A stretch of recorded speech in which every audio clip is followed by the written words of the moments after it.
Tudo bem, pessoal? Nessa chamada do autor, a gente vai trabalhar com falhas de mercado dentro da nossa unidade didática, noções de economia aplicadas ao setor público. Vamos lá. No âmbito econômico, na economia, a gente tem duas variáveis importantíssimas, oferta e demanda.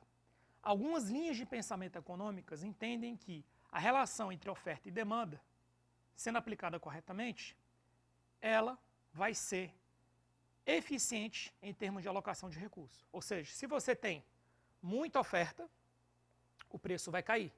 Se você tem uma demanda elevada, o preço pode aumentar.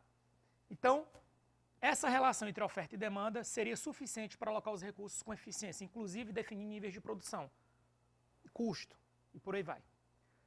Só que existe algo chamado falha de mercado, e eu já coloquei aqui o conceito. O que é a falha de mercado? Ela ocorre quando a relação de oferta e demanda não aloca os recursos com eficiência, ou seja, alguma coisa ou alguma característica do bem vai impedir que isso aqui funcione corretamente. Que situações são essas? Aí você tem aqui pelo menos 1, 2, 3, 4, 5, 6, 7 falhas de mercado. Essas falhas de mercado eu tirei da onde? Eu tirei usando como referência o livro do James Giacomoni e usando como referência o livro do Fernando Rezende, Finanças Públicas. E vamos começar com a primeira, bens públicos. Por que os bens públicos são considerados falhas de mercado, tendo como parte isso aqui, oferta e demanda? Porque os bens públicos, eles são não rivais,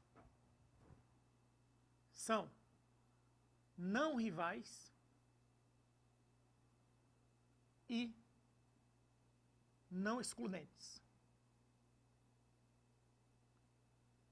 Vamos começar pelo excludente. Se você quiser ter acesso a um objeto e você tem que pagar, e se você não pagar, você não vai ter acesso, você está excluindo esse objeto. Então isso aí vale para um par de sapatos, uma mochila. Essa mochila, para você ter acesso, você tem que pagar. Se você não pagou, você está excluído. E aí você não consegue aplicar a relação de oferta e demanda, porque é não excludente. Nesse caso é excludente, mas um bem público ele é não excludente, só para deixar claro. Os bens públicos são não rivais. O que seria um bem rival? Se eu estou usando um par de sapatos, esse par de sapato não pode ser usado por outra pessoa. Então um par de sapato é um bem privado, porque ele é rival e é excludente. E os bens públicos são não rivais e não excludentes. Vamos dar um exemplo de um bem público. Uma ponte que não tem pedágio e que os carros que estão ali conseguem trafegar normalmente.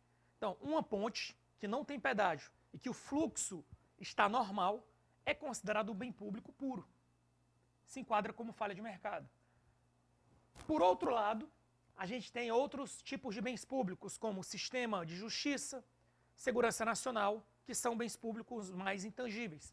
Também não consegue se aplicar, ou seja, eles são não rivais e são não excludentes. Você não consegue aplicar a rivalidade e o princípio da rivalidade e o princípio da excludência aqui, que são características de bens privados. Vamos falar agora sobre externalidades. Externalidades, você pode ter as externalidades positivas e negativas. Positivas e negativas.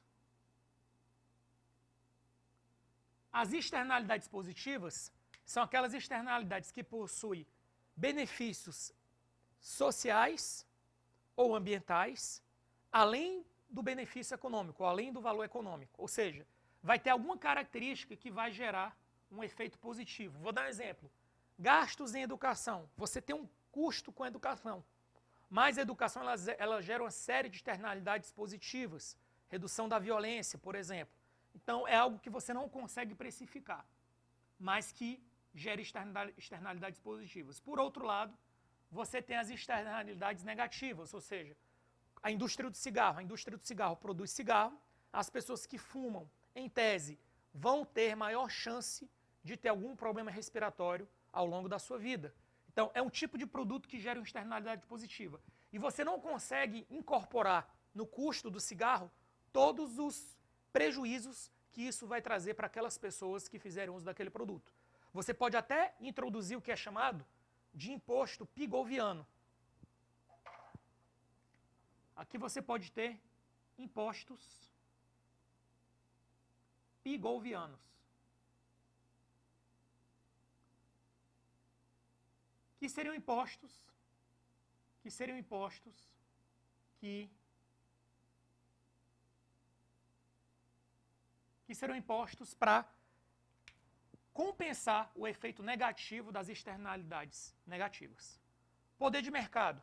O que se deseja como falha de mercado qual é a falha de mercado? O mercado concentrado. Então, o que é que a gente considera como mercado concentrado? O monopólio ou oligopólio. Então, a ideia aqui é combate aos monopólios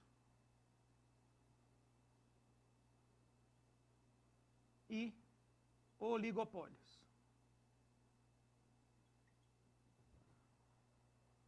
Monopólios naturais, mas tem monopólios que eles são necessários. Vou dar um exemplo. O sistema de abastecimento de água, o sistema de abastecimento de energia elétrica. Existem países que têm até modelos que você consegue contratar empresas de energia elétrica diferentes. Mas isso não é tão simples assim, não é tão trivial assim. Então, os monopólios naturais, eles justificam para aqueles produtos que, se você tiver competição, vai ficar mais caro para o consumidor. Essa é a ideia. Então, se justifica quando a entrada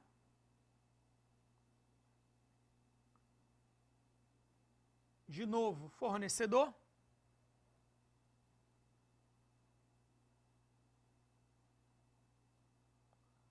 torna mais caro o serviço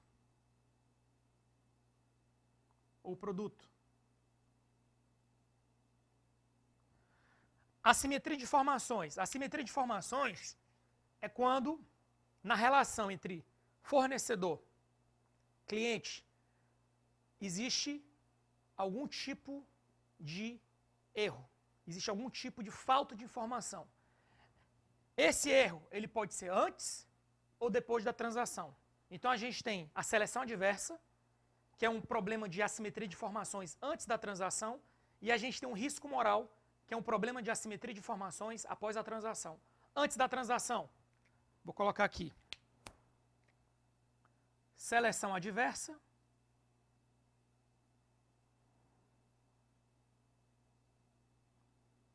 e risco moral.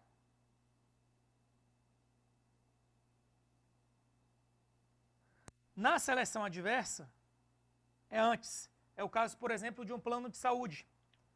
Você preenche o questionário e você não preenche o questionário corretamente. E não tem como a empresa checar se aquilo é verdade.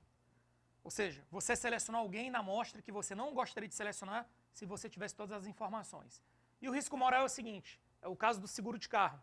Você assina um seguro de carro, contrata o seguro de carro, você tinha um comportamento conservador, não deixava o seu carro em qualquer lugar, e após o seguro, você começa a ter uma conduta diferente da que você tinha antes. Ou seja, você não mentiu para a empresa, você falou toda a verdade, mas você mudou o seu comportamento. E a empresa de seguro não tem como checar se você mudou de comportamento. Então, isso aqui são dois fenômenos que estão relacionados à assimetria de informações.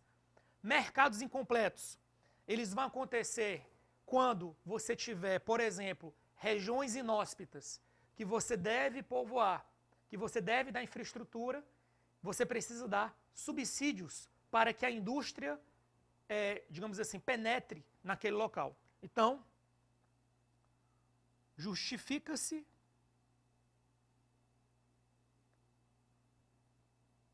em locais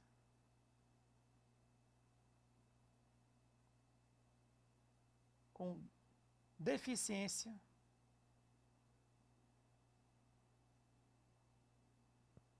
econômica. Então, por exemplo, nesse caso aqui você vai ter o quê? Você vai ter, por exemplo, subsídios.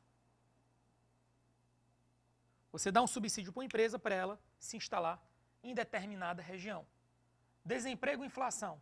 O desemprego e inflação, eles também são situações que muitas vezes a relação entre oferta e demanda não vão conseguir resolver por si só. Ficamos por aqui, até a próxima chamada.